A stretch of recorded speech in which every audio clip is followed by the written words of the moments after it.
We reject the ideology of globalism, and we embrace the doctrine of patriotism. Not only will this tax plan pay for itself, but it will pay down debt. There are moral and legal obligation questions that I think we'll have to wrestle with as a society. When we as people go wobbly on the truth, we go wobbly on America. All you have to do is look at the numbers, look at what we've done. And this is all in the beginning. From 100.9 FM WXIR, this is Evidence of Design, and I'm your host, Jason Taylor. Evidence of Design is a live talk show about the political economy. We critique income and wealth inequality and support democratic values. Thank you for listening, and welcome. Good morning, everyone. It is Saturday, October 19th, 2019, and you're listening to Evidence of Design on 100.9 FM WXIR in Rochester. My name is Jason Taylor, your host of Evidence of Design. I'm also joined by my good friends and co-hosts, Matt Treadwell. Hello. And Mary Lawrence. Good morning. I'm also pleased to also have in the studio Mr. John Regan of the Esquire Hour. Hello, John. How you doing, Jason? Nice to be here. I'm doing well. Thank you for being here, too. Listeners, if you tune in to WXIR often, you will know that the Esquire Hour comes on right after us. Right after Evidence of Design. Esquire usually airs from 12 p.m. to 1 p.m. And we are doing a special double show today between Evidence of Design and the Esquire Hour. So for the next 2 hours, we'll kind of have us four faces in the studio here. And I'm really looking forward to having these conversations. And what conversations are we going to have? Well, we'll be talking about three main buckets for the next 2 hours. The first of which is we had our fourth 2020 Democratic presidential primary debate this week. It was the fourth series in the debate, but it was actually kind of like the sixth debate because the first two, there were so many candidates on the stage, it was split over 2 nights. So we'll be doing a brief overview of that most recent Democratic presidential primary debate. We'll also be talking about the Supreme Court at large. Of course, we have John in the studio and has a legal perspective from the Esquire Hour. So we're talking about the Supreme Court, which just started off its new term. And that's really important because the Supreme Court has a lot of power. And it's a very, I think, wields unique power in the United States. And it's worth having a discussion about what cases are coming up on the Supreme Court and why we should pay attention to what the Supreme Court does. And last, the main focus of this show will be talking about something called the Homestead Amendment. What would happen if private property was a fundamental human right, where you were guaranteed private property and it wasn't taxed or it couldn't be taken away, therefore, from your inability to pay sort of a mortgage or taxes on that property? That will be a very interesting discussion, and that will kind of lead for most of our dual episode today between Evidence of Design and the Esquire Hour. I do want to remind you, listeners, that there are multiple ways for you to participate because, of course, this is live, grassroots, community radio, and we want to hear from you. Number of ways to participate, and the first one, we'd love it if you gave us a call throughout the next 2 hours. 585-219-8889. That is 585-219-8889. We are here to take your live calls. Do not feel like you're interrupting us. In fact, it would be great if you interrupted us and shared your opinion on anything that we're talking about. 585-219-8889. You can also communicate with us on the Evidence of Design things by emailing us at radioeod@gmail.com, or we're on Twitter or Facebook at radioeod. I think I covered all of our bases here. We feeling ready to get rolling here on WXIR? So ready. Ready. Let's do it.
Invitation to Heaven by Phantasmagoria. And this is Evidence of Design on 100.9 FM WXIR. Let's kick off the show today and talk about the fourth 2020 Democratic presidential primary debate.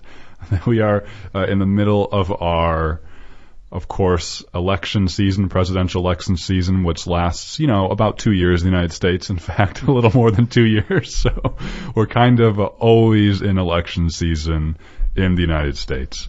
And for those who are kind of staying in tune with things, that there's been a lot of Democratic debates going on because there's a full field of candidates trying to unseat President Donald Trump. There's actually a few Republicans who are trying to unseat Donald Trump, but we'll be talking about the Democrats and folks running on the Democratic ticket because, of course, Bernie Sanders is not technically a Democrat, although he's running as one in this election cycle. And so this week there was the fourth debate, and there were 12 candidates on the stage. I believe, honestly, there's like 14 or 15 who are still running, but there was 12 who made the cutoff set up by the Democratic National Committee, and those 12 were Elizabeth Warren, Joe Biden, Beto O'Rourke, Amy Klobuchar, Cory Booker, Pete Buttigieg, Kamala Harris, Bernie Sanders, Andrew Yang, Julian Castro, Tulsi Gabbard, and Tom Steyer. So that was the first debate debut by Tom Steyer, I believe. He's a very wealthy investor and businessman running against wealth in some regards. Yeah, he initially set up a campaign just to get President Trump impeached, and only in the past couple of months, I believe, sort of pivoted towards actually running for the presidential office himself. Yeah, that's a great point where he started out as like the impeached Trump guy. This was even a year ago where he was really going against Trump and trying to lead the impeachment movement against him, and now he's entered the fray, and he was on the debate stage that night. He spoke the least amount of words and had the least least airtime, but he was on the debate. There's 12 people on a stage. We've talked before on the show when we've covered the past debates, the limited nature of these debates and how much can you really glean from the candidates to hear from their policy proposals, and it's pretty hard when there's 12 candidates on the stage. And they're scripted, right? I mean, they tend to be scripted in these settings. Mm-hmm. Yeah, so they're covered by major news networks like CNN. This one was the CNN, New York Times, and so they're major corporate news networks who pre-write their questions, of course, and then they ask folks kind of they have the list of people they want to go to, and some folks try to butt in, of course, and get more airtime, and that's kind of how it goes. You have 60 seconds to make your point. So I guess I don't have much to sum up from this debate because it didn't strike me as anything substantively different than the past 3 to 5 debates that they've had. Because what you basically see in the field right now is you still have Elizabeth Warren and Bernie Sanders who are running on a sort of a more leftist or more progressive platform. It's still kind of the Warren / Sanders camp versus the everyone else camp. And that's kind of my impression from things. This was the first debate where Elizabeth Warren is now topping polls. So she is either right below Joe Biden or neck and neck with him on national polls right now, which is new. Mm-hmm. So what you saw out of this debate newly, that was just a lot more candidates were attacking Elizabeth Warren. I heard she also spoke the most. She did, yep. So finally unseated Joe Biden for the most speaking time. And, what this basically meant is that you had more candidates directly attacking the Warren-Sanders ideology of how they want to govern and campaign. What kind of attacks were those? I mean, what specifically did they attack? Yeah, so it was, of course, healthcare was a big one in terms of how are you going to pay for Medicare for all? Will taxes go up on the middle class? In terms of It's just so funny to talk about that because it's like the same questions every debate and the answers never change. So yeah, I was thinking that's literally the same. Will middle class people pay more in taxes for health care? Yeah. And Warren will refuse to say yes, which is really bothersome to me, because Sanders right next to her says yes, taxes will go up on the middle class, but you will pay less for healthcare. For healthcare. Overall, you'll pay less because the private system will go away.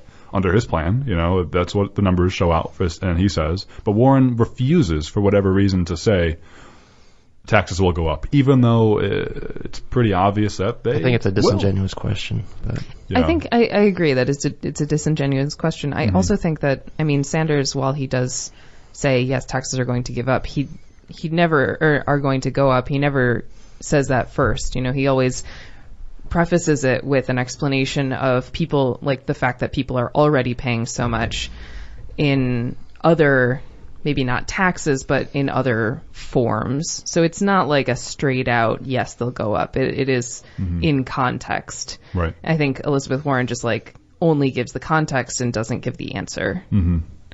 So I do agree that the question is dangerous because the intent is to get a gotcha for the politician and say, "Oh, look at my taxes are going to go up." Then you end the discussion, right? And it's unfortunate that we have such limited appetite for nuanced discussions in our current political sphere to actually get into the nuance of that. Where the conversation, what you're going for, Matt, the conversation shouldn't end at yes, taxes will go up, right? And it's just unfortunate that that's what happens. But I think Warren still needs to acknowledge that, yes, taxes will go up because we need to get into a political environment where it's okay, I think, to say that you're going to have higher taxes. Because higher taxes shouldn't mean the death of political freedom in the United States, even though for the past 40 years it's kind of been equated as such, where higher taxes means like government is going to come kick down your door and take your children or something like that. You know, I'm exaggerating, but that sort of idea. I mean, you're not really exaggerating. Yeah, it depends on who you're hearing it from. But John, also, I want to get back to your good question where it's like, what exactly was Warren being sort of questioned or attacked on? And I hesitated a little bit because obviously the debates go through so fast and through so many issues, like, of course, immigration and guns and foreign policy and healthcare and education and, you know, things like that. But in general, what the attacks I see are aimed at is sort of this general philosophy of Warren and Sanders to name their political issue, and that is the concentration of economic power, which is equating to an unfair concentration of political power too.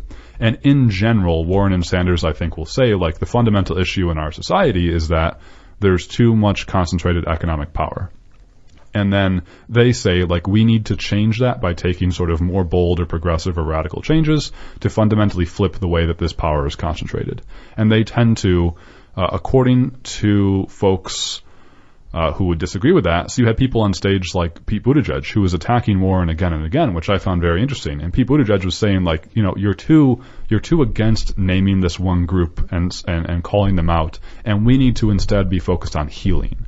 And Pete Buttigieg kept saying, imagine in 2020 if Donald Trump is defeated, or if Donald Trump wins. Either way, the country is going to be horribly polarized.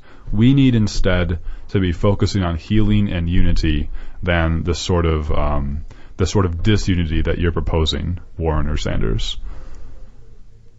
And then you have other candidates, of course, like Cory Booker, whose entire sort of political platform is on healing and unity, and that's kind of what he's running on, is healing and unity. And so the answer to sort of like what is the difference, what is the attacks, is that you have sort of most of the Democrats on stage who are trying to walk a more moderate or conciliatory tone and saying, like, we need to bring people together and get to the middle in American society and sort of make our politics whole again against the depravities that Donald Trump has forced upon us. And you have Sanders and Warren who, of course, then you have Sanders and Warren who are saying more things like, we got to name the issue and we got to fight against that. And that's the fundamental difference, I think. So if I'm understanding it correctly, it's as if you've got both positions involve some degree of, let's mobilize the government to address, let's say, the wealth inequality problem. And if they all kind of agree that this is the fundamental problem the government should be addressing, you got one side sort of with making nice and, let's get everybody together and do this on a voluntary basis. And then you've got the other side saying, let's use some of what we call the coercive power of government through taxation and, to accomplish this, because there's a recalcitrant group at the top that isn't going to ever voluntarily give up what they have. Who voluntarily gives up that kind of power, I guess, might be. So, and I'm not sure, which of those that you'd prefer, as long as the ultimate outcome would be one where you'd have less, at least at the very least, less of a disparity of power and influence and wealth. Mm-hmm. But I have different ideas, I guess, about than any of the Democratic candidates would have about where that disparity comes from. I think mostly it is grounded in the monetary system, but that's which kind of is a deliberately cultivates exploitation. It kind of winds up trying to make the relationships between people one of exploitation in order to. But that's a very long discussion. I mean, I went into some of that in some of the posts on the blog that you may have read. But I think we'll be doing really well if we can just get the idea of the Homestead Amendment and a couple of other things out today. But yeah. And so what you're referencing, John, we'll get to that in just a little bit on the show. That's the Strike Lawyers blog? Yes. And so, John, you keep that blog, right? You write on that? Yeah, not as much as I did at one time. I mean, it used to be almost a daily thing, but probably a few times a month, if not maybe sort of weekly, I put up something if it strikes my fancy. And the subjects range, have quite a bit of range. A lot of times I deal with criminal justice issues and the difficulties of criminal defense and the difficulties of representing, let's say, injured people in a plaintiff's cause of action, things like that. I've only ever represented what I call disfavored litigants, the litigants that, have the hardest time and generally get ruled against all the time, which is criminal defendants and people who have, single individuals that have like a personal injury claim. And on the other side of that is usually some more established institutional type defendant like an insurance company or a bank or let's say the government, and they have a lot of advantages in litigation. So I deal with some of that. But I also made some forays into things economic and then tried to come up with certain lawyerly type ideas that more law-based type ideas than political-based type ideas. And that's one of the things that I guess we're going to get into a little later. But yeah, and so again, that blog is strikelawyer.wordpress.com. It's something that you write and contribute to, John, and we'll be talking just in a little bit about some of the things you've written about on that blog related to something known as the Homestead Amendment. And I should remind listeners that if you are tuning in right now, this is Evidence of Design on 100.9 FM WXIR. We are doing a joint 2-hour show today with the Esquire Hour, and the voice you just heard was John Regan from the Esquire Hour. I'm your host, Jason Taylor of Evidence of Design. Also good friends and co-hosts Mary Lawrence and Matt Treadwell are here in the studio as well for you on this Saturday, the 19th of October. Beautiful Saturday. Yeah, beautiful Saturday. We are in the fall day. throes of autumn, and it's pretty nice out there, I should say. And so, I think we can end the discussion there on the 2020 Democratic presidential primary debate. That was the fourth one, and basically you're still in the camps of Warren and Sanders versus everyone else. And we've talked plenty about it before on the show, and there'll be more debates to come, and we'll see how it unfolds. And I think folks kind of know where our stance is on evidence of design in this debate and where the issues are. I want to now, though, quickly turn and pivot to talking about the Supreme Court. And as we introduced at the top of the hour, the Supreme Court, of course, is one of the three co-equal branches of government. And the Supreme Court has a lot of power. And the Supreme Court just started their new term, I believe, at the start of October. And what that means when I say term is the Supreme Court hears cases from like October through the spring. So fall through the spring, and they hear cases. And decide. And decide, right. Not only do they hear the cases, but they submit or they write kind of their conclusions on the cases. And that rewrites the law of the land in a way. So that's how gay marriage all of a sudden one day is illegal, and then the next day it's a constitutional right. A constitutional right. And that's the power that the Supreme Court has, these 9 sanctified individuals who can just sort of overnight say, this is the way things are. And that to me is fascinating and also terrifying. And so I want to talk a little bit about that. So the Supreme Court, we talked about last week, Matt, I'm sorry to put you on the spot, but I don't remember the name of the case we talked about last week in terms of immigration. I don't know if you do either, but... Yeah, it's Department of Homeland Security versus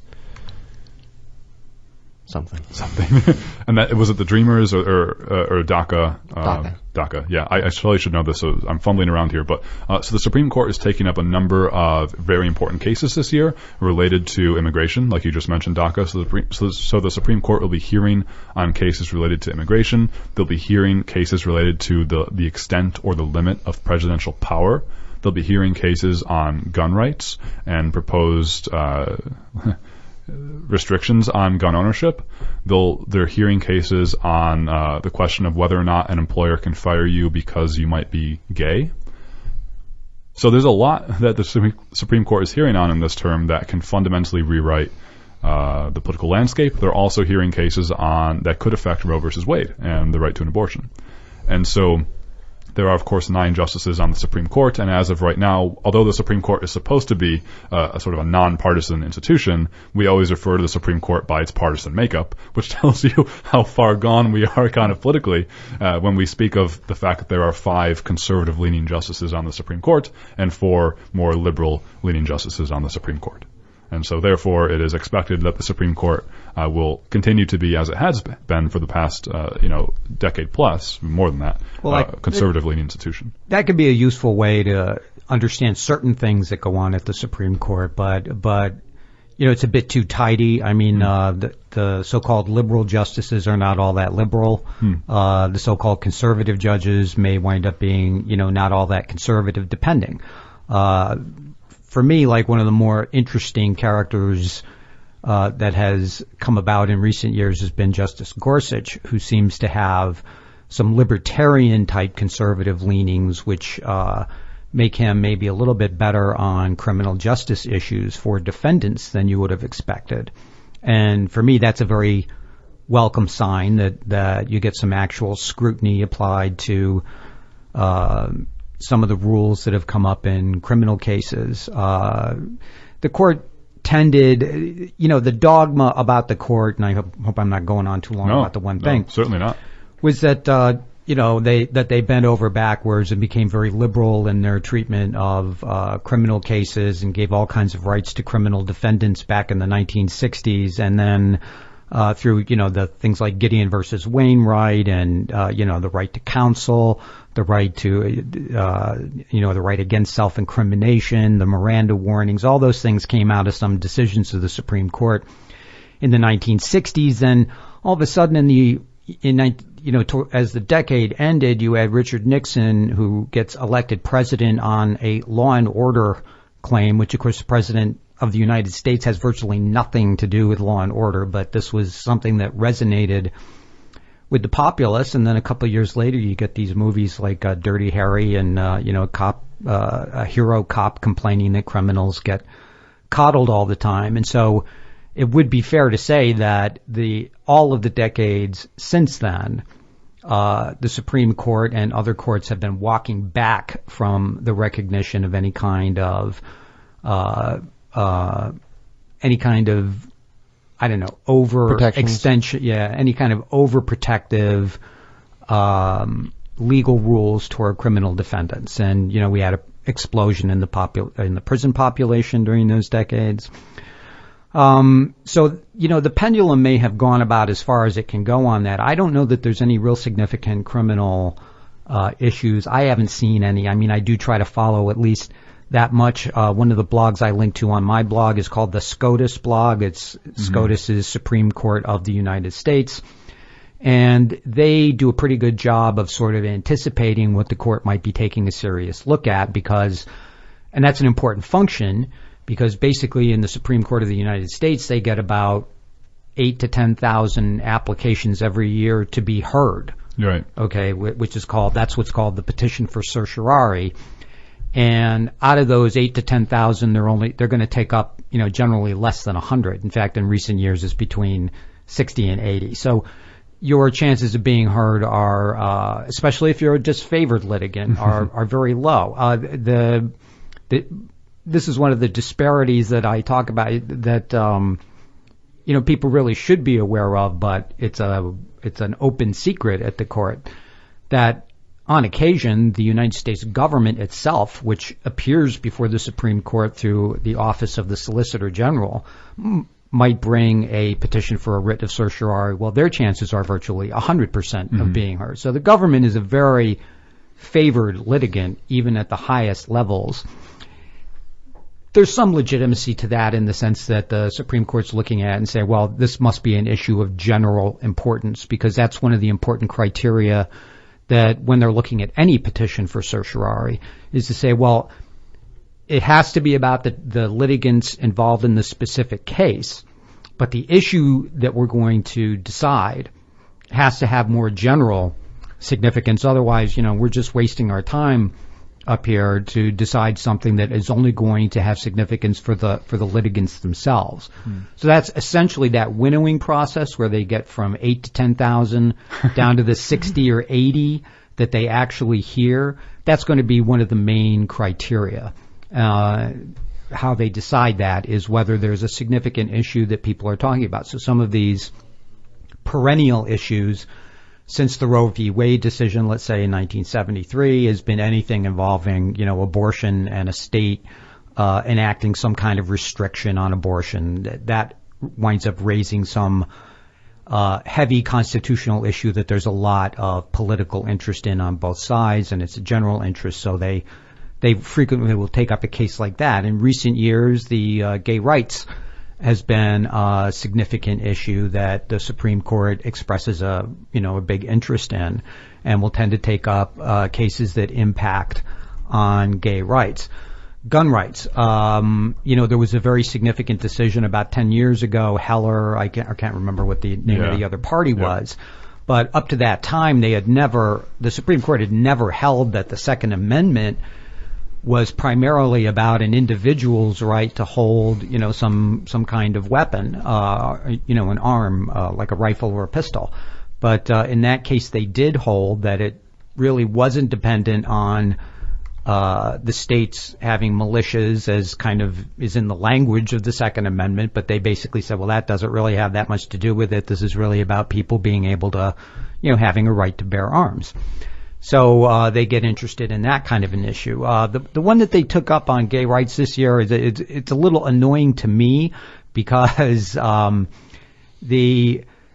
what's at issue in those cases is whether Title VII of the Civil Rights Act of 1964, which prohibited discrimination in most instances based on sex, whether the term sex is broad enough to encompass sexual orientation. Well, that is a statutory question that has come before the Congress, which originally enacted the Civil Rights Act of 1964 many times in the 50, 60 years since that law was passed. And of course, the Congress can amend the statute anytime it wants to. Right. If there's some ambiguity about, in order for a court to interpret a statute, there has to be something unclear about it. And it really hasn't been the case that term has been unclear. Everybody kind of knew what it meant at the time. Nobody's amended it in the meantime, even though the Congress is free to do that anytime it wants. So it does seem to me a little bit untoward for the Supreme Court to sort of step in and say, well, we're going to determine what this statute means. It's actually the Congress that passes the statute and determines what they mean. So if people are up in arms about some lack of consideration being given to gay rights, their remedy is to lobby their congressman to change the law in the Congress, not to have lawsuits that kind of get, and this is the other thing, when you have a really politically hot issue like that, these cases in a lot of ways are not real cases. They're kind of set up by various interest groups that are hunting around looking for parties to make this case. And that was the case, that was also true of Roe v. Wade. There had been a political push in the country for liberalized abortion laws, which actually had succeeded in a number of places, including New York State by 1970 or 1971. But they were looking for somebody to, bring a lawsuit and to have facts that were compelling in some way. So, you always have to be a little bit concerned, I think, when the court is actually being, I don't think it would be too strong to say manipulated into deciding a certain kind of case and deciding that case in a certain way. And I think that in some ways is what happened with the gay marriage thing and is now happening with the interpretation of the Civil Rights Act of 1964. These are kind of set up cases. But one of them came out of the Second Circuit. One of those cases, the Second Circuit is the Federal Appeals Court in the area of the country that we're in. It's New York, Connecticut, and Vermont are all within the Second Circuit, and that court sits in New York City. So they had a situation where the case was heard by a 3-judge panel, as they usually are, and then the side that didn't win was unhappy with the result, and then they decided that the whole court was going to hear it, which is called an en banc hearing. That was while they were still at the Court of Appeals. This is down in New York City, and then the whole court vacated the ruling of the 3-judge panel and sided in favor of the gay rights position. And then the other side took the appeal up to the Supreme Court on a petition for cert, and that was granted, along with 2 others that kind of came up at the same time, which is another indication that this was kind of orchestrated, because you get a bunch of different cases from different parts of the country all kind of doing the same thing. So what happens? You mentioned that there are 8,000 to 10,000 cases that are brought to be heard. What happens to the other 8 to 10,000 minus the 100 that are heard? Do they just kind of fall away, or are they just heard by lower courts? No, they're denied. The lower court ruling stands in that case, right? Yeah, whatever the lower court ruled is good. And they're always saying this down at the Supreme Court, and it is true that the denial of a writ of certiorari is not a ruling on the merits. They're not saying that the lower court was right. They're just saying that we don't have time to hear this, or it doesn't present an issue that we can devote a lot of time. And they do.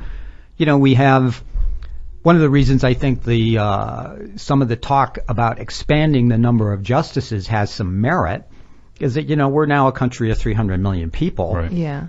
Maybe we should have 20 or 30 justices on the Supreme Court that hear, because that's what they do at the courts of appeals. The intermediate courts of appeals have maybe 20 or 25 judges on it, and ordinarily all the appeals are decided by 3-judge panels out of that 25, so that they can split up the workload. Yeah. And they have a similar, I think the Second Circuit, last time I looked, is kind of in the same vicinity of maybe 7,000 to 8,000 cases that they get a year that they distribute that way. And they're very stingy about letting the whole court hear anything.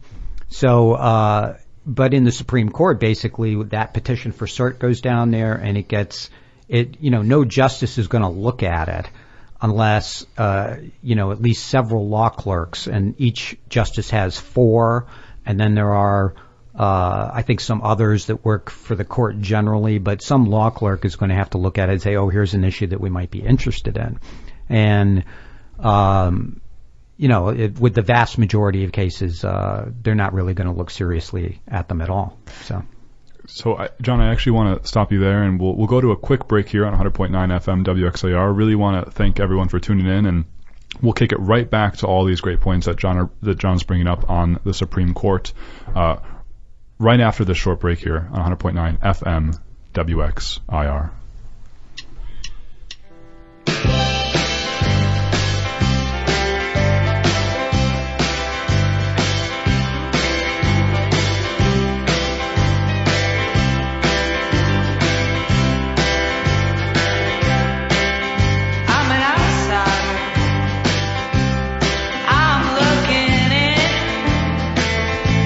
My hands are on the glass.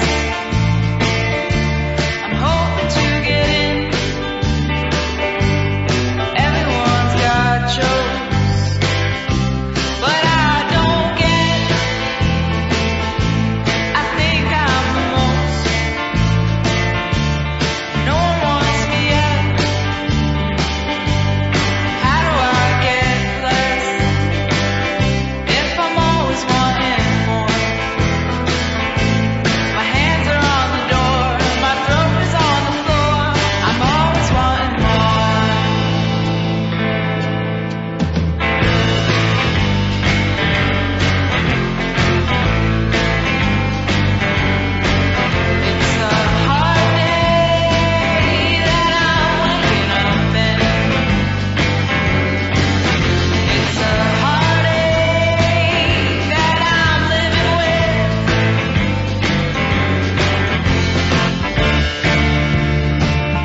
Outsider by Anemone. And this is Evidence of Design on 100.9 FM WXIR in Rochester. I also should say it's also the Esquire Hour because we're joined by John Regan in the studio. And Hi. Yes, and so John is from the Esquire Hour, which is normally on right after us in Evidence of Design. We're doing a special 2-hour show today on WXIR, and we talked a little bit about the 2020 Democratic presidential primary debates that just happened this week, the fourth installment of those debates, and then we were just having a conversation on the U.S. Supreme Court, which just started its new term this October. John, you were schooling me in how the Supreme Court works, bringing me way back to high school where I didn't learn about this stuff anyways, and really teaching me some great stuff about the Supreme Court. And I want to just parrot not just some of everything you said in 2 bullet points, but just to parrot 2 points that I really got out of other things you were saying. And one is that the Supreme Court covers so many issues, and that you were saying that in the issue of, like, let's say, rights for defendants, the Supreme Court the pendulum has kind of swung to the left over the decades to give more rights to defendants, but in other areas, the Supreme Court, the pendulum can swing elsewhere in terms of, like, for example, I would argue the Supreme Court has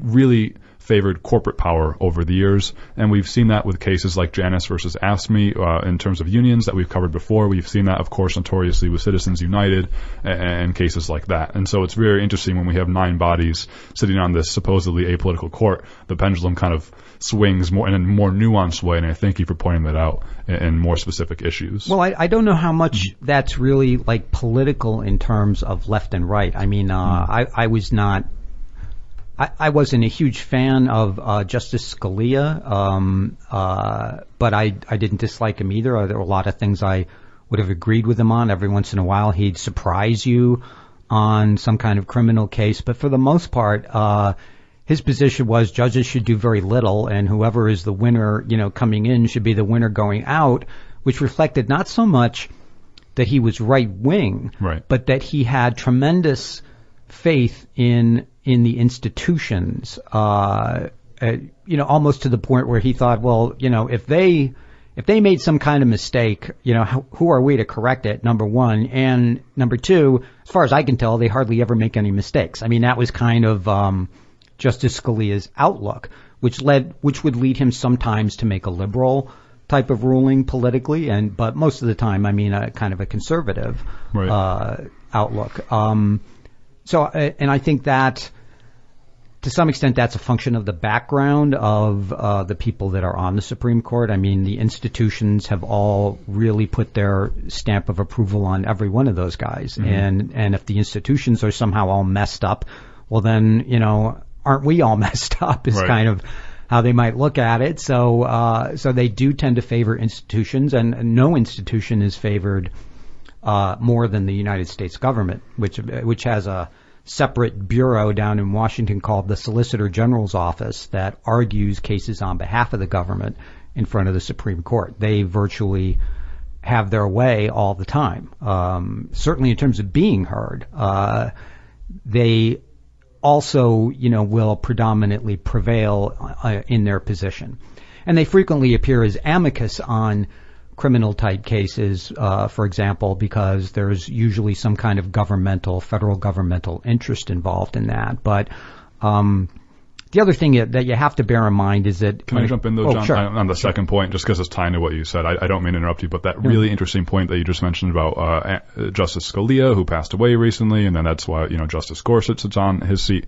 The really interesting point that you're making about, if you're an originalist, if you think that the courts shouldn't have a lot of power, you were saying something else earlier before our break that, an issue that we're hearing today in terms of the Supreme Court taking up the case on whether or not sex includes sexual orientation. Right. So you're saying that the issue is that our Congress is failing, our legislative branch is failing, because really they should just update that amendment then, instead of making the court have all this crazy political power to decide, whether or not gay marriage is legal one day or another day. Yeah, the legislature can do it any time they want. Right. And now what they do, because they're cowards, they basically, say, well, let's let the Supreme Court interpret it, because we don't want to, run through the... And I mean, this is kind of a commonly held opinion that this is what congressmen will do with certain kinds of issues, because they don't, it's a political no-win for them. If they side with gay rights, they're going to upset a lot of their more conservative constituents. If they side with the conservative constituents, they're going to upset everybody in the media and over here at, EOD. So, That's right. We'll slam them. So they don't want to take the heat. And then they say, they're appointed for life. Nobody can vote them out of office. Let's just, let them decide the thing. So it's a politically safe maneuver for them. But one of the things Mary had kind of gone into too before, this winnowing process where you go from 8 to 10,000 down to about 100, or less, which is like 1%. Basically, your chances of being heard there. One of the main criteria is that the country is divided into every state. First of all, has federal judicial districts. So in New York, we have 4. We have the Western District of New York, the Northern District of, North, South, East, and West, in New York are the 4 districts that we have. This is trial level federal courts. And then if you take an appeal from there, you go to what is called a circuit court of appeals. Now, we have several one very large state that's in our circuit. The Second Circuit has New York, Connecticut, and Vermont. The First Circuit has all the rest of New England. The Third Circuit has Pennsylvania, New Jersey, and I can't remember. But basically the country is divided into 11 circuit courts of appeals. So, those courts hear appeals, and sometimes the same issue might come before different circuits. So you might get one ruling from the Second Circuit on an issue, and it's in conflict with the Ninth Circuit's ruling on that issue. There are the Ninth Circuit's out in California, or Washington, or the Seventh Circuit, which sits in Chicago. So, that is called in the vernacular of the SCOTUS blog and people who follow the Supreme Court, that's called a circuit split.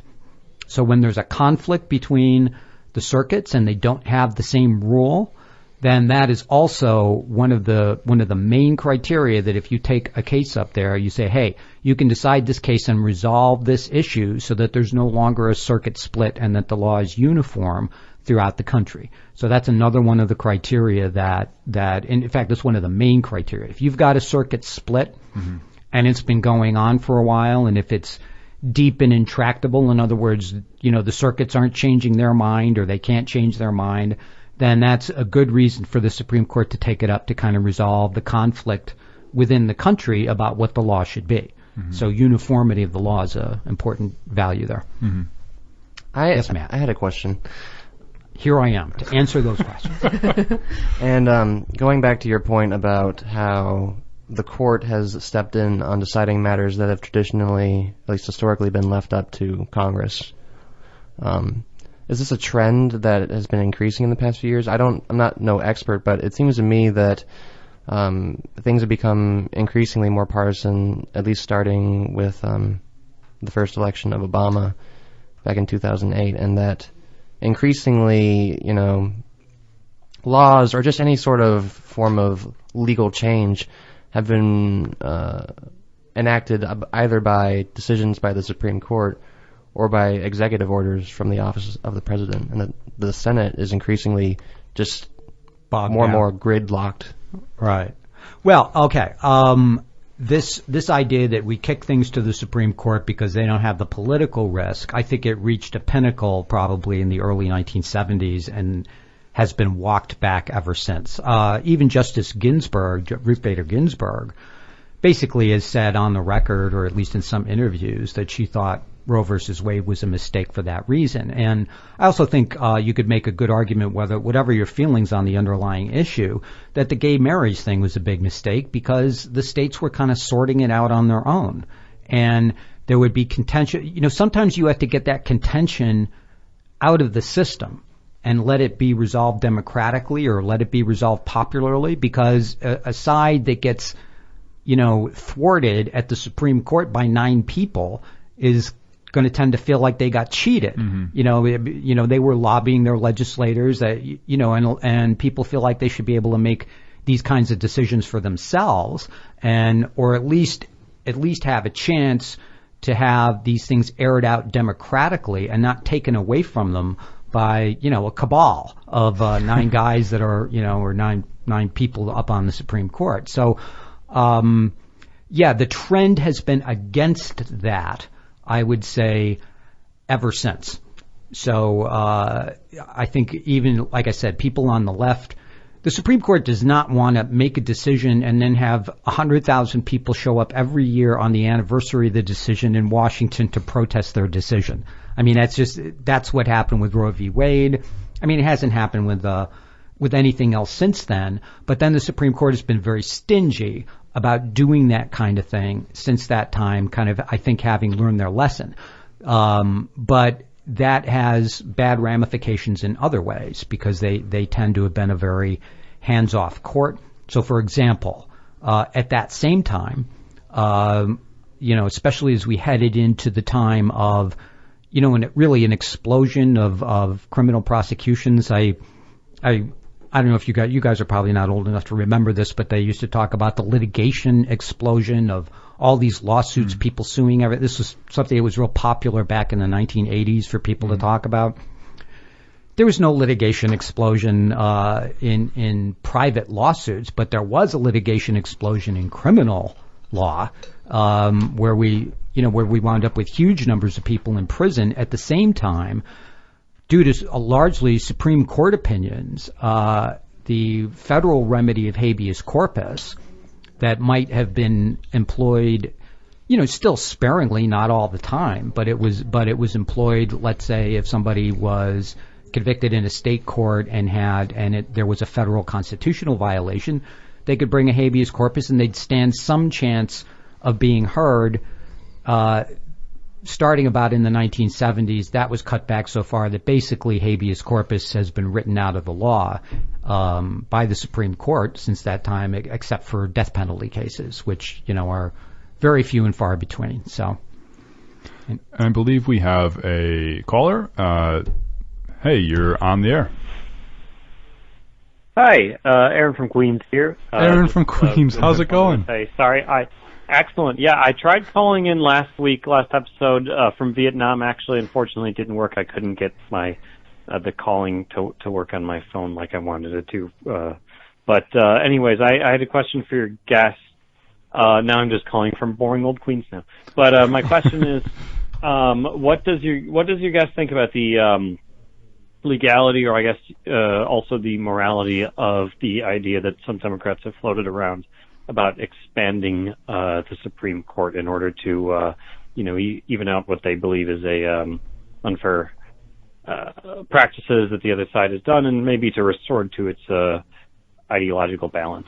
Yeah, so Pete Buttigieg has floated this idea, perhaps most famously on the Democratic side. And John, I know you talked a little bit about that idea already. Do you want to kind of expand on Aaron's question? Well, yeah, I think there's in principle, I wouldn't be opposed to the idea of expanding the Supreme Court. I think you could do it for entirely ideologically neutral reasons, because one of the reasons they only hear 80 cases out of 10,000 applications they get is that there's only 9 of them. There's only a total of 40 people to sort through 8 to 10,000 petitions.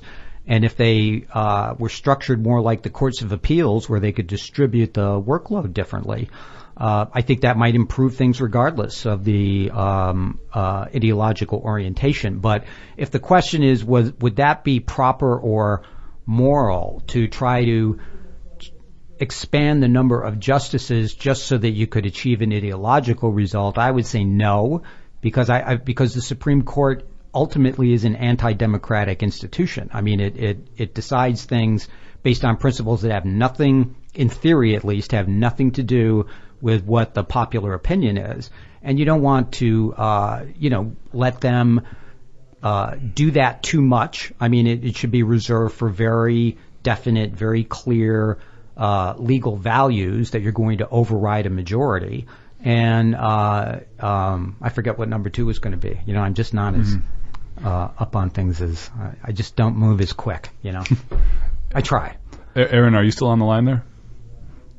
Oh, so okay, we lost Aaron there. I'd be curious to hear, because you keep saying, John, that the Supreme Court is sort of an anti-democratic institution, or that, look, we should be not letting these 9 folks resolve such issues as gay marriage or gay rights or abortion, and instead it should be left up to, you're framing it as a democratic way to let Congress do that. And I'm just really interested in this discussion because I've been reading more and more articles about that notion. I've never thought of it before, where actually that judicial review, Marbury versus Madison 1803, might actually be anti-democratic in some ways. Both, you hear this argument both on the right and on the left, which is why I think it's so interesting. I, of course, have some opinions on it, but I'm wondering, Aaron, are you back on the line here, Aaron?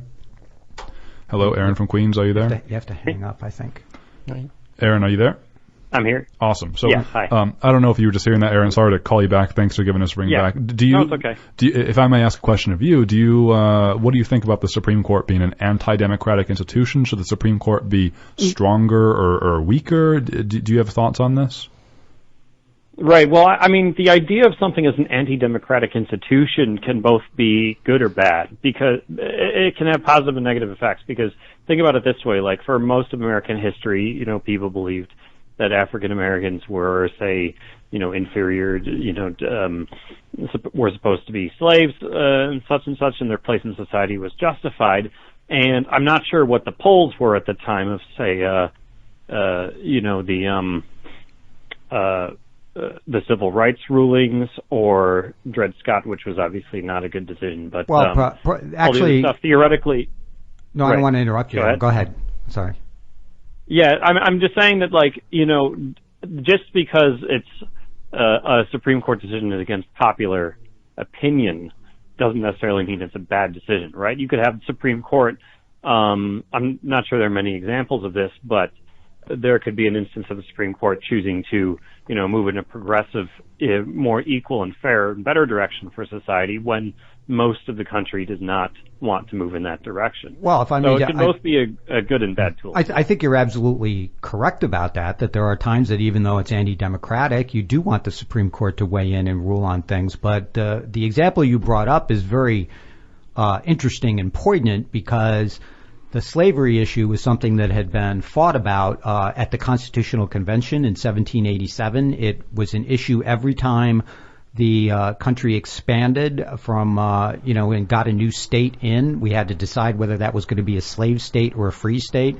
It was a bitter political divide for many, many years. And then the Congress finally passed the Missouri Compromise Law that said that, well, anything north of this line, I think it was the Mason-Dixon line, is going to be a free state, and anything south of that is going to be a slave state. And that was, I think, around 1857, or maybe maybe the early 1850s. And then the Supreme Court took up Dred Scott in 1857, and in addition to deciding against Dred Scott, they also struck down the Missouri Compromise Law, which was the first time that the Supreme Court had ever declared a law of Congress unconstitutional.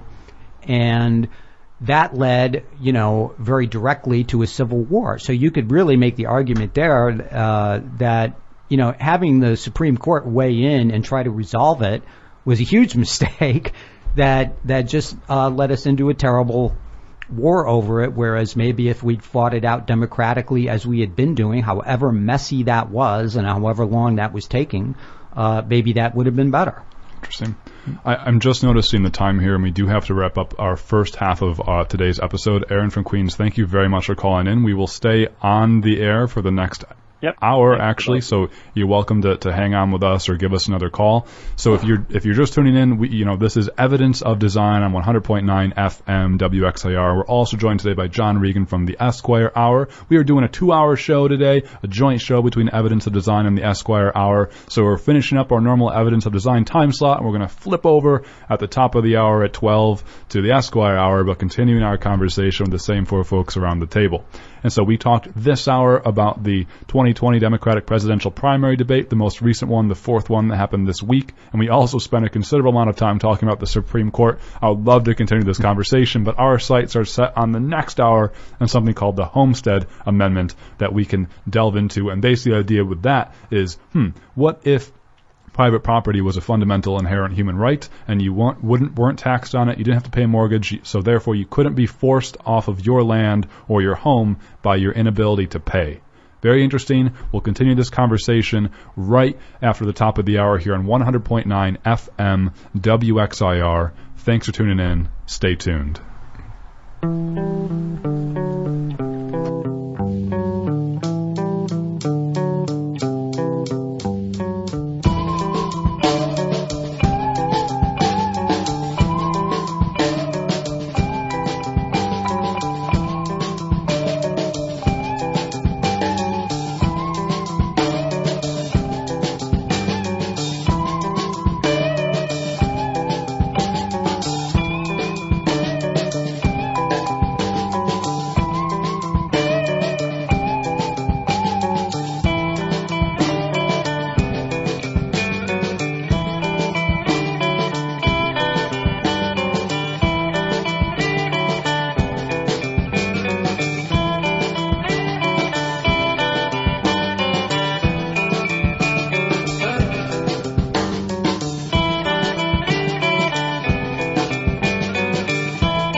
Hey, welcome to WXIR FM, Extreme Independent Radio, 100.9 FM in Rochester, New York, and it's time for the Esquire Hour, and today we are doing a joint show, and we've been doing that since 11 o'clock with Evidence of Design. We've got Jason. Hey, everybody. We've got Mary.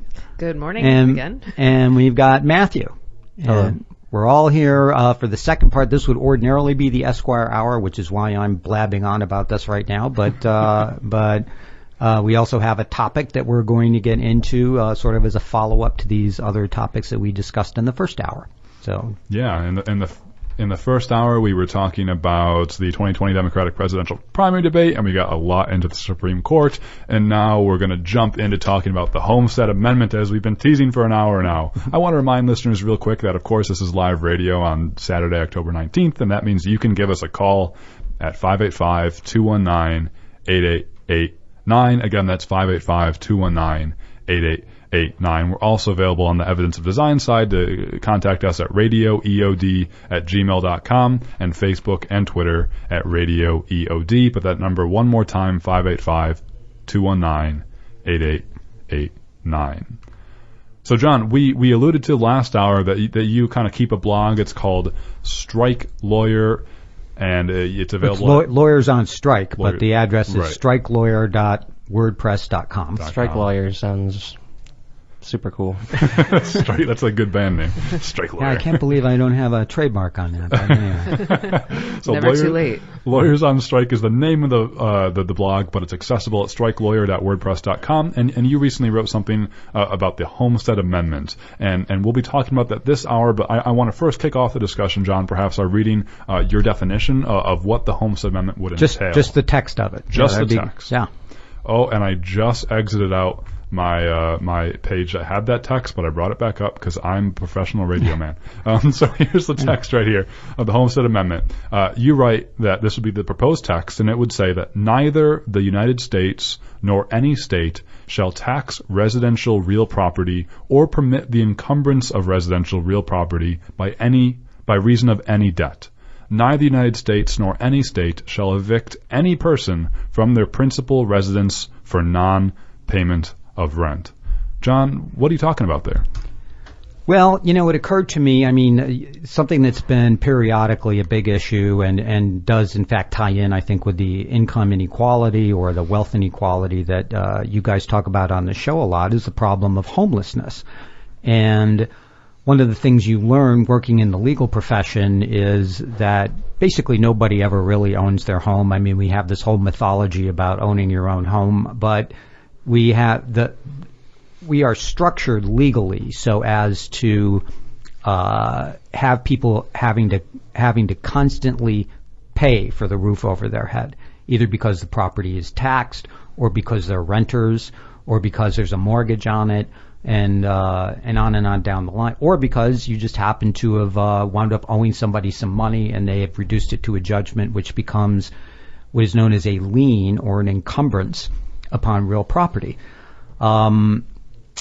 It is also true that politically you would never be able, at least in the ordinary political apparatus, to get anything like this passed because there are too many interests, primarily creditors' interests and bank interests in collecting debts that want to make it very difficult for people to somehow get out of paying a debt. And I'm not saying that paying debts is not an important value. It is. But it seems to me that having a roof over your head that is completely secure, in other words, you can't lose it even if you wind up having some kind of debt, is a much more healthy way. People think of their homes, I think, sort of naturally as being a stable place that can't be taken. And we, in fact, do not have that in this country. Part of it is because people have to get mortgages. Most people have to get mortgages to buy a home, and that mortgage becomes an encumbrance on the property that's actually superior to the so-called owner's interest, so that if you don't pay your monthly tribute on the mortgage, then the bank gets to take the property. But even if that were not the case, if the property is taxed, and all property, whether residential or commercial, is taxed and you don't pay the taxes, then the government can take it in a very summary proceeding. Actually, you can lose your property in a matter of a couple of months if you don't pay your taxes. And I'm talking about property taxes. And the other thing is that in almost every place, and it's certainly true in New York, if you get any kind of judgment against you personally, it becomes automatically, by operation of law, a lien or an encumbrance upon whatever real property you own. There's no exemption for residential real property. We do have a small homestead exemption. I think it's $50,000, but all that means is basically they can still sell your home out from under you and give you $50,000 if they got that at the auction. So, it's to me, it's not healthy to have people constantly worried about whether they're going to lose the roof over their head. And it also becomes not at all surprising that we wind up with a chronic and recurring homelessness problem, depending on the fortunes of the economy at large, because when there's a downturn, people don't have the income, they can't pay the bills that they have to pay in order to keep the roof over their head, and they wind up being homeless. The other thing that did strike me, there's in any kind of contested proceeding in the law, there's almost nothing. There is, in fact, nothing that can take place in a matter of days, other than evicting people from their homes. Now, they've recently enacted some changes. I think Craig on our Esquire Hour show had talked about some recent changes where it is going to take a little bit longer. But throughout most of my years of practice, which date back to the late 1980s, it was at least theoretically possible to get somebody evicted from their home in 3 days. Now, that struck me as being kind of crazy. And, part of the difficulty there is if you're a renter and, you have to pay rent. And if you're 2 days late on one payment, your landlord has the power to run down to the city court where they have instruction booklets for you about how to evict people. And then we wonder how, or why we have a homelessness problem when it's that easy to put somebody out of their home. And that you could do that in 3 days. When I think of putting people out of their home, I think that's about the worst thing that the government can do to them, other than putting them in prison, is, take their home away from them.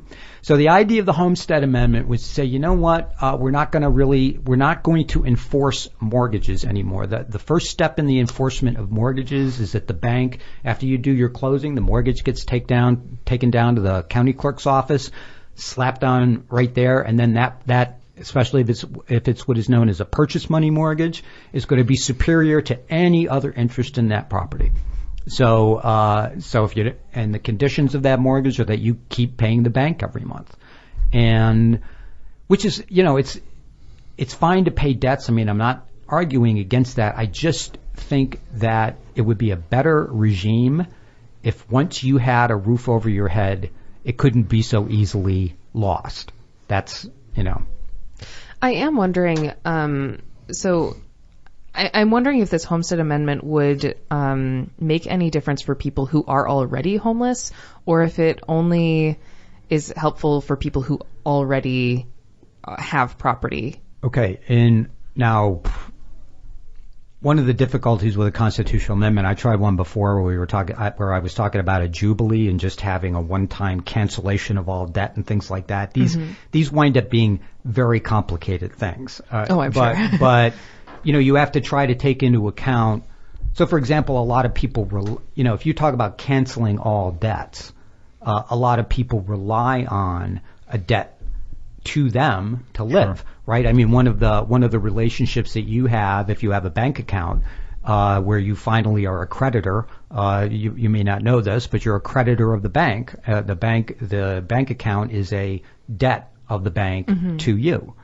So, you have to be careful about what the ramifications are going to be before you try to do something like this, especially a constitutional amendment, which of course is the supreme law of the land and trumps everything else. Now, what about the people that don't have anything? Well, certainly one of the collateral effects of this Homestead Amendment that I proposed is that the prices of real estate, relatively speaking, would come down to where people could afford them. Because right now, because so much money, quote unquote, without getting too much into that, but so much money is available to buy residential real estate, it drives the price of the real estate up and out of the reach of people who don't have a substantial income. One of the other ironies that I was trying to address with this is that, you have a right to property under the Constitution, and I would argue a natural right to property or real property. You don't have a right to an income. You don't have a right to a job, generally speaking, right?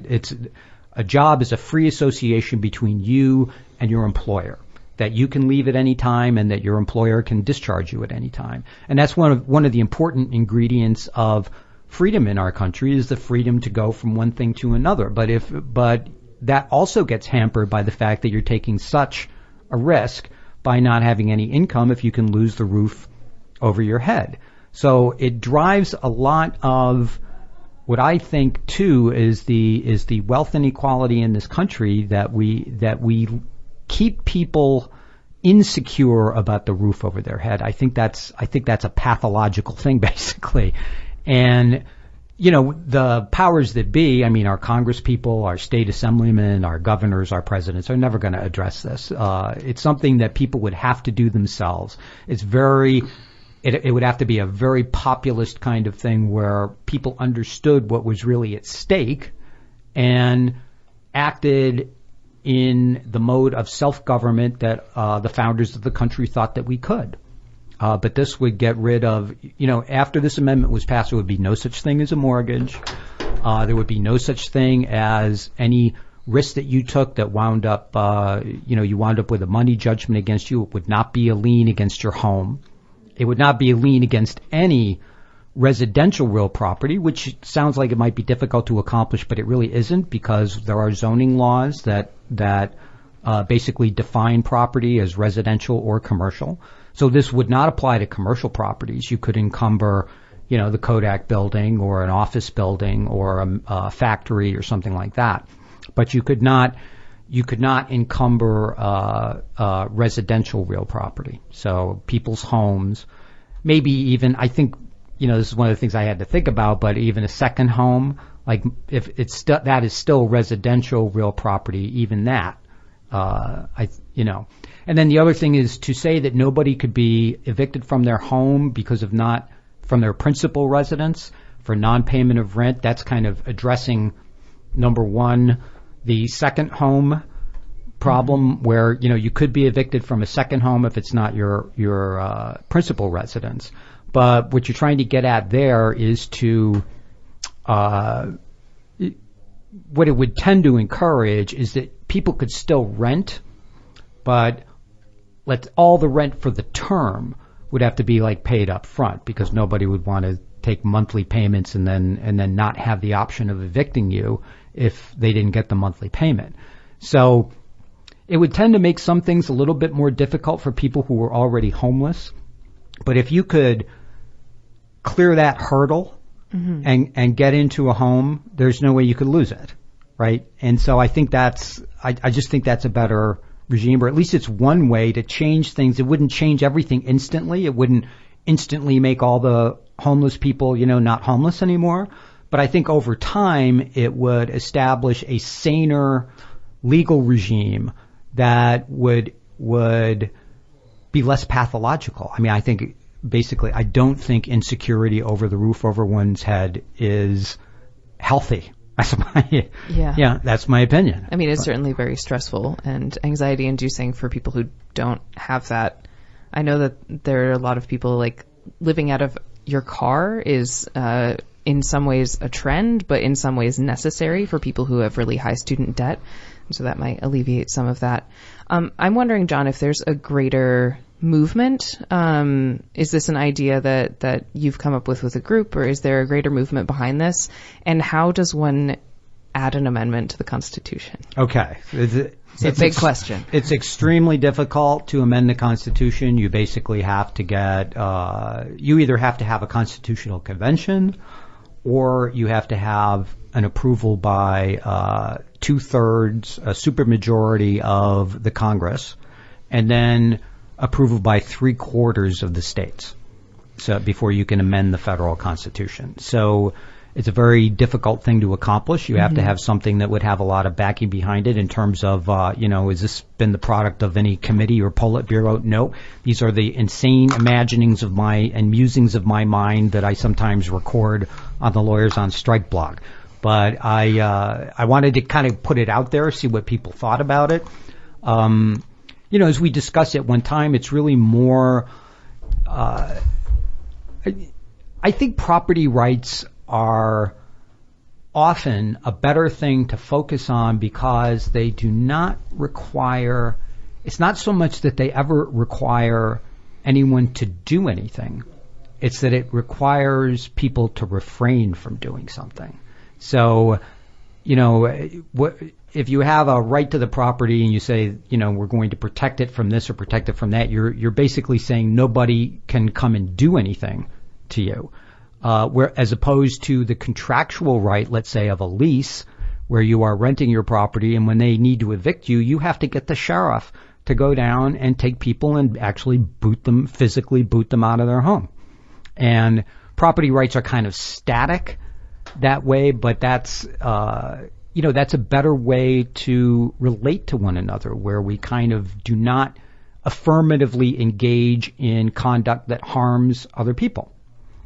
And, a lot of the objections you get about something like this is, well, I'd never rent to anybody and you're making it impossible for me to collect my rent and, unless I can evict people. I feel like looking at it and saying, when you evict someone, let's say that it's, a tenant that just doesn't, never really had a good intention of paying his monthly tribute, but he's got like 3 kids, right? Or she's got like 3 kids. What did the kids do? You're evicting them too. So, I don't know. I mean, you could take a look at the way these things pan out and come to the conclusion, as I have on occasion, and maybe more than I'd like to, that the whole thing is insane. That we are so draconian. The other thing about this is that, you talk about personal responsibility that always seems to, there was a phrase that was common back in the Navy when I was in the Navy about, things rolling downhill.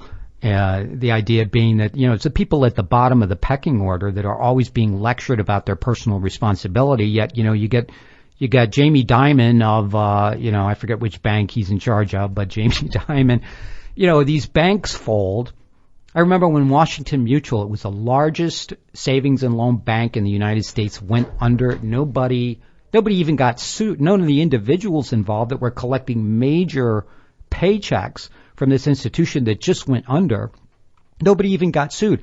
But where do all the mortgages that they had go? They never go away. The people at the bottom that sign those notes are still paying them to somebody because they were bought up by either Bank of America or Chase, JP Morgan Chase or some other fly-by-night bank takes them up. They always have to be paid. The littlest person on the totem pole is always the one that gets stuck with the bill. Right.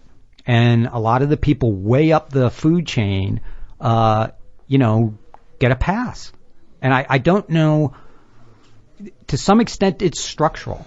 To some extent, it's a structural thing that I'm actually trying to address with the Homestead Amendment. I'm not saying that everything should be exempt from being executed on if you don't pay your debts. I'm not saying that you shouldn't be able to incur debt. It's one of the things that makes society go.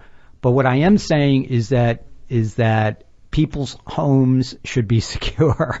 That they shouldn't be, and I think what you'd also find is that people would be more willing to take risks, to be venturesome in their lives, because they wouldn't have to worry that basically they would wind up homeless. And the other net result of this is that places would be bought and sold, but very rarely would there be any more.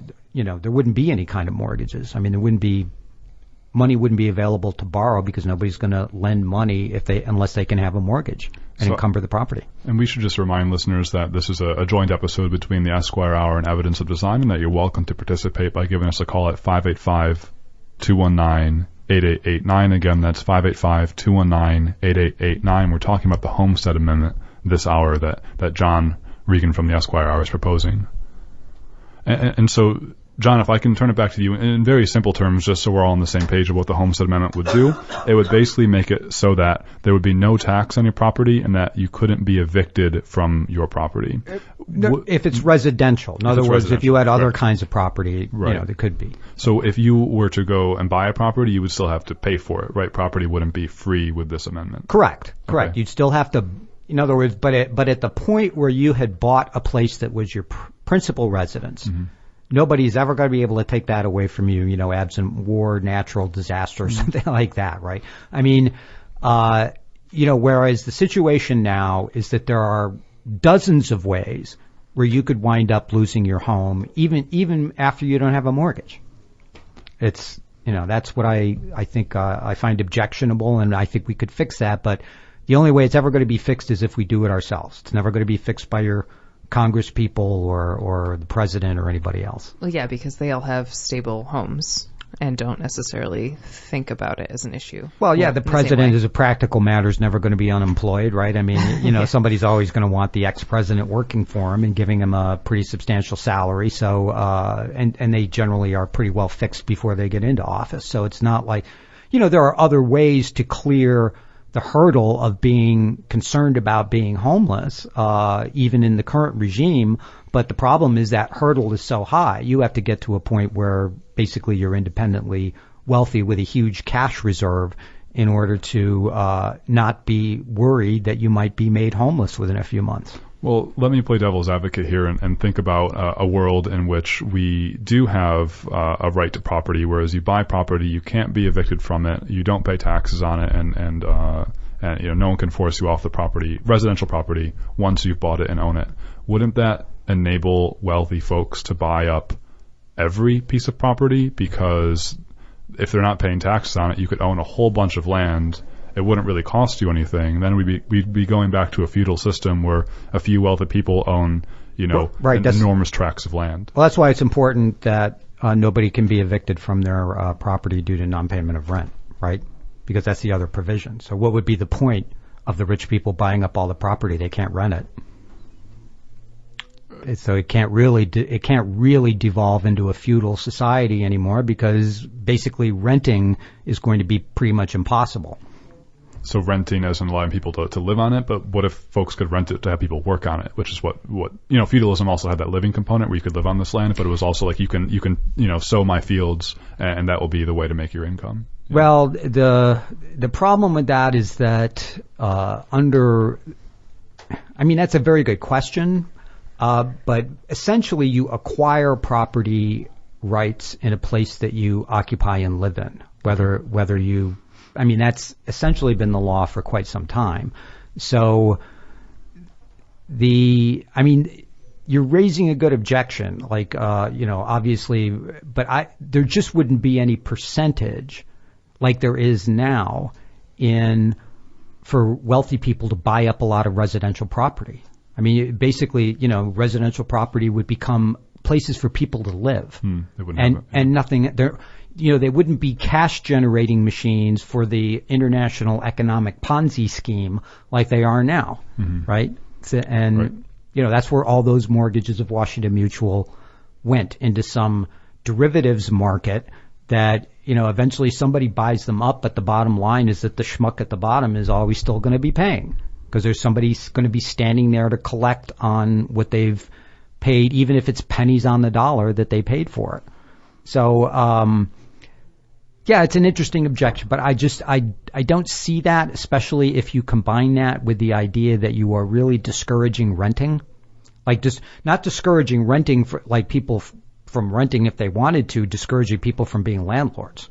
You're making collection of rent, extremely difficult by this amendment, and I think because of that, there's very little incentive to look at people's homes as being economic assets of somebody else. That's the other pathology that's involved here. A person's home doesn't produce anything. The whole idea of making something an economic asset is okay, I know that the iPhone is going to be a valuable thing that everybody's going to want, and so we have we invest in a company that produces iPhones because we figured that's a productive activity that puts value out into the world that people are going to respond to, and that the value of it will increase. You're not increasing the value of anybody's home by putting a mortgage on it.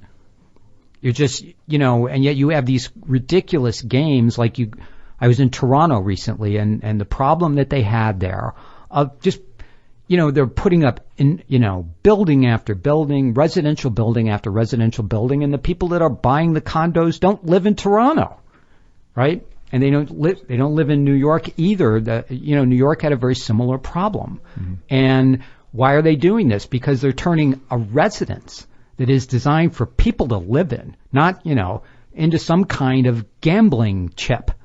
And there's something perverse about that. I'm sorry. Are we going to take a break?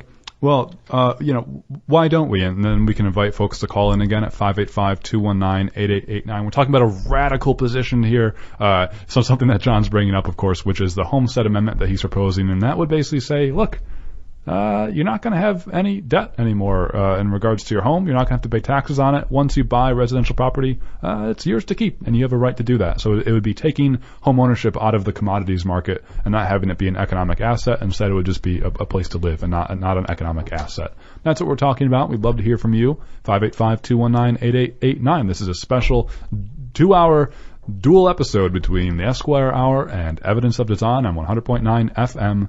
WXIR will be right back.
And welcome back to the Esquire Hour, and we are doing a joint show today with Evidence of Design, which is usually on the 11 to 12 slot, and we at the Esquire Hour are on the 12 to 1 slot. You're listening to WXIR 100.9 FM, Extreme Independent Radio, Rochester, New York, and we're taking calls at 585-219-8889.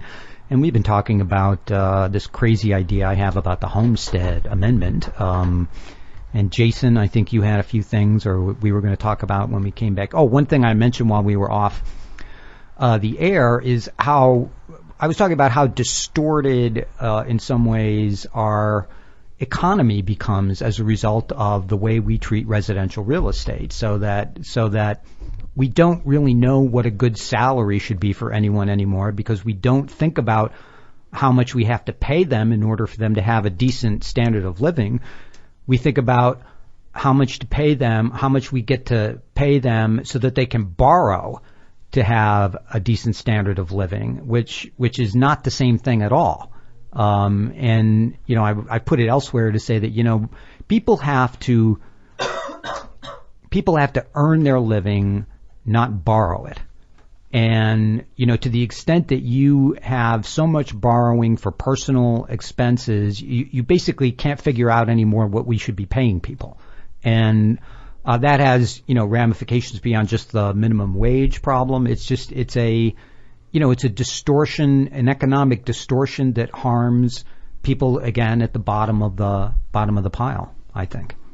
So. And everything we're talking about, John, is coming from a blog that you tend to called Lawyers on Strike, and this Homestead Amendment bit is accessible at strikelawyer.wordpress.com. Right. It's in there. Mm-hmm. And so, you know, I have a few sort of devil's advocate, or not really, just I'm generally questioning this amendment, although I agree with a lot of it on principle. So, you know, the home ownership rate in the United States is around 65% now. That's been roughly constant over the past several decades. The Homestead Amendment might have prevented the Great Recession, because he would have destroyed sort of the incentivized Ponzi scheme, as you're talking about, in terms of derivatives and financial assets and the bubble, and you know, making profit off of other people's debt. So that might have been beneficial as well. I noticed on that blog that you keep to, John, that someone else brought up this point that I have, and that's sort of a general antipathy towards the notion of private property itself. And so while I think that, you know, it'd be nice not to be evicted from a home because I deserve to have shelter over my head, I'm also just wary on my sort of, you know, liberal, progressive, love the planet side. Humans are here as guests of this planet. I'm just kind of wary about the idea of me inherently owning this piece of land. Well, you're okay. This is not about owning something vis-a-vis the earth. It's basically about owning something vis-a-vis other people. The right to property has been described, going back to the Middle Ages, as fundamentally, and I know this is probably going to rub you the wrong way, but fundamentally a right to exclude, a right to say, you know, like the old curmudgeon, get off my lawn, right? I mean, but that's kind of a negative way of looking at it. It's also about securing a space on the planet for yourself. Now, I do believe, I haven't made extensive study of this, but I do believe there have been societies that either did not have a concept of private property or, but I think to a large extent that would be more common in societies that we would generally characterize as nomadic, right? Where they just didn't have the concept of a fixed place at all, but were always prepared to get up and move and go to where the game was, or where the weather was better, or something like that. But to the extent that you don't have that kind of society, I think for the most part, property rights are beneficial. And to kind of harken back to a point I made earlier, one of the really good things about it, as opposed to contractual rights, and these are two, if you ever went to law school, these are two of the big courses you get in first-year law school. One is contracts, one is property. Well, to enforce contract rights, you wind up forcing people to do something, to pay out some money, to do a job that they're supposed to do, or that you find that they're supposed to do. You wind up forcing them to do something. But to enforce property rights, you basically just have to have people not do something. Don't encumber this. Don't file this. Don't make any incursions on, your neighbor's property. I mean, it's a sort of a passive thing. It doesn't involve inherently so much force. Do you know what I mean? Mm-hmm. Even the force to, let's say, defend your property, you're only defending it from somebody who's employing force against you. So it's that's why I think property is more of a natural type right than any kind of contract. It should be treated as more important than any contractual right, where and of course you have no right to an income. I mean, I know that there are proposals around to change that, but then you wind up with the same problem. If you say that people have a right to an income, well, somebody has to pay them an income.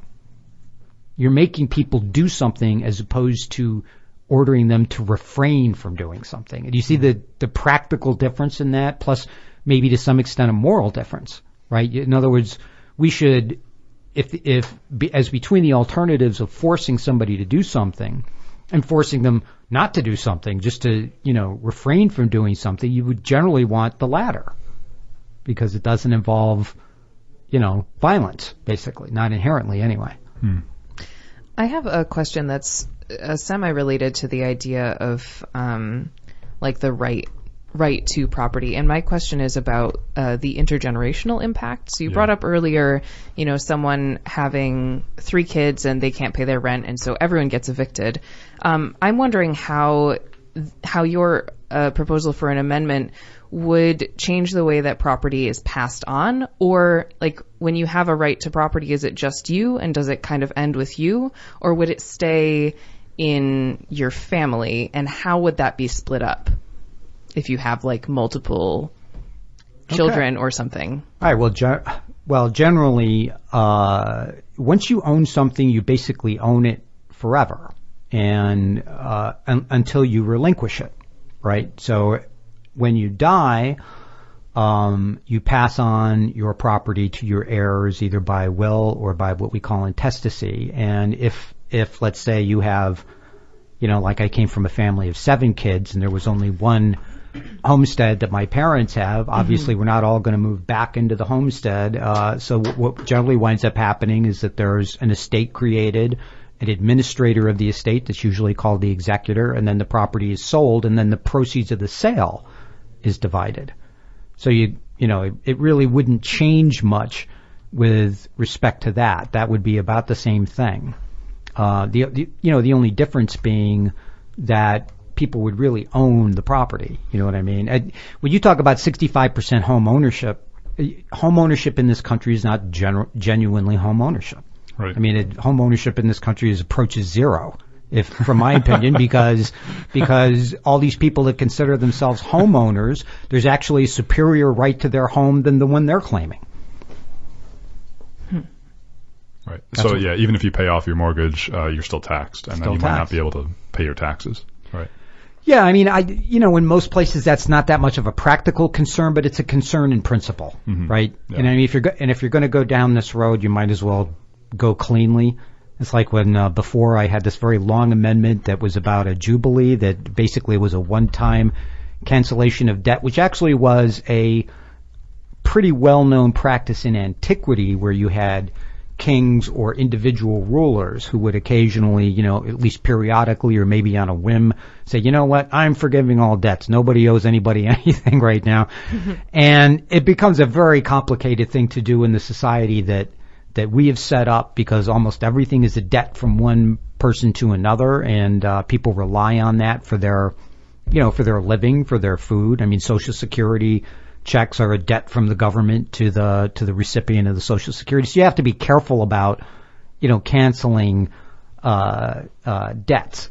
I forget where we were going with it. Had something to do with the Homestead Amendment again, but yeah, I mean, I can jump in there, and I have a lot of small questions, and I don't want to question minutia about an idea as large as this, because obviously there's a trillion different questions, but I'm just sort of bringing up sort of broader, more philosophical ones. But I guess a more specific question is, if we're not paying property taxes anymore, I mean, schools wouldn't be funded then as much, and or they'd be funded some other way. Some other way, right? So here's my thing. John, I'm a big government guy. I like government. I tend to sort of buy into the idea of government. I tend to think that government's a good thing, and I'm wary. Oh boy, this is going to be weird, but I'm not much of a libertarian. I don't really.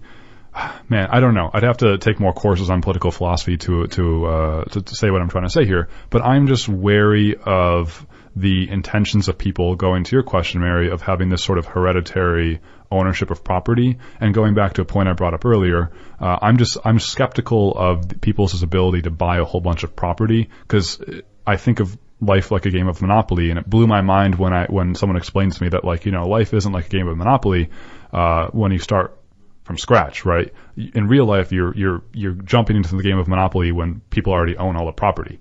So that's how real life works, is that you're inheriting the system that came before you.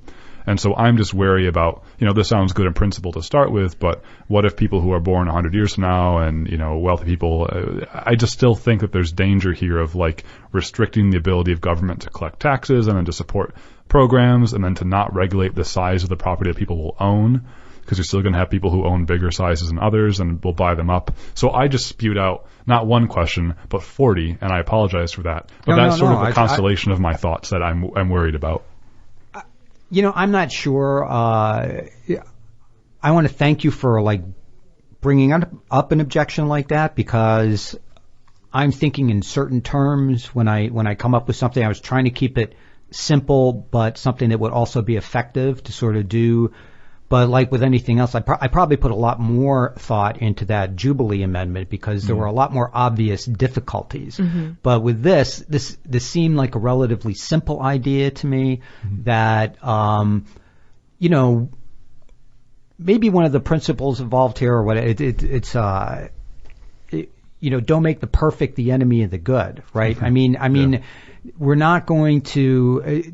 There may be no perfect solution, right. And so what you're trying to do is get the optimal one, the one that involves fewer difficulties, the one that harms the fewest number of people, or preferably nobody, and that's what I think. So where you're going with raising that I can see kind of dimly that there may be some other downsides, but I'm not sure either that they would or that they would not occur the way you're suggesting. I tend to think that if there are difficulties like that, we have those difficulties anyway. There is a huge amount. We haven't changed the regime at all, and yet we have a phenomena similar to what you're talking about going on in some of the big cities, like New York, where people, basically half the new residential property that they're making, condos or whatever, be bought up by people who live in Hong Kong who just can't figure out what to do with all their money. Yeah. And they figure, real estate's real hot in New York, so maybe I'll make some money this way. Right. Or it's just nice to live in multiple places. So sorry, Right, but I mean, at some point, let's go to let's say another extreme where you just had the government, provided housing for everybody. It would all be the same, and I think that's kind of been shown to be something that human beings just don't take to all that well. I mean, this is kind of a related, it's kind of an off topic, but another crazy idea I had was when people started talking about the federal government getting into the healthcare business, I just said, you know what? If the federal government wants to get into the healthcare business, it should just get into the healthcare business, start building hospitals and clinics, and everybody can go there for free. And, if there's going to be a private system, then it can exist entirely independently of that, and a private insurance system can exist entirely independent of that, but there will be some basic level of healthcare that everybody could get without, if it's a right that people have, well, then the government should probably just fund it. that way. I mean, instead of having the hybrid system we have now, where we have a tremendous amount of bureaucratic overhang over every healthcare decision, and we wind up with difficulties that way. But I thought that might be a better solution. I mean, that's nowhere near as well thought through, I think, as this one. But I think when I did a sort of an economic study of what it would take to build like a bunch of hospitals in every state, I think it was considerably less than we now spend on on a healthcare system that's kind of creaking at its joints because it's so overloaded with bureaucratic this and that. But anyway, I can't. I mean, it's good to have that kind of objection because it's very difficult to foresee. Sure. You're trying to foresee things. You're trying to remedy a problem. You don't want to create other problems that might be worse, obviously. But I think that problem that you're mentioning is, even if it exists, it's certainly no worse than it is now under the system we currently have. So I don't know that that's a good objection to the Homestead Amendment itself. Does that make sense? Yeah. I guess where I would like to see this go, just thinking off the top of my head, is this amendment in principle, but then added a clause to say maybe the clause would be based on how many people you live around. So if you live around a lot of people, like in a major metropolitan area, the clause would say you're not allowed to own more than X square footage of property or something like that. I understand a home is different than property. Like a limit, like this amendment would apply with a certain limit. Like instead of all residential real property under, I don't know, 2 acres or something. Yeah, something like that. But that would then you'd have to distinguish between urban areas and non-urban areas, or you'd have, rural, And I mean, every time, this was the problem with the Jubilee Amendment, every time you try to address a difficulty like that with an amendment, you're making the amendment that much longer, that much more, something that people can argue over. Mm-hmm. I guess I don't know what the problem would be if somebody feels like they can buy up. There's a limit to the amount of space that somebody wants to live in, I think. Mm-hmm. I mean, I don't, but who knows? Yeah, no, I totally.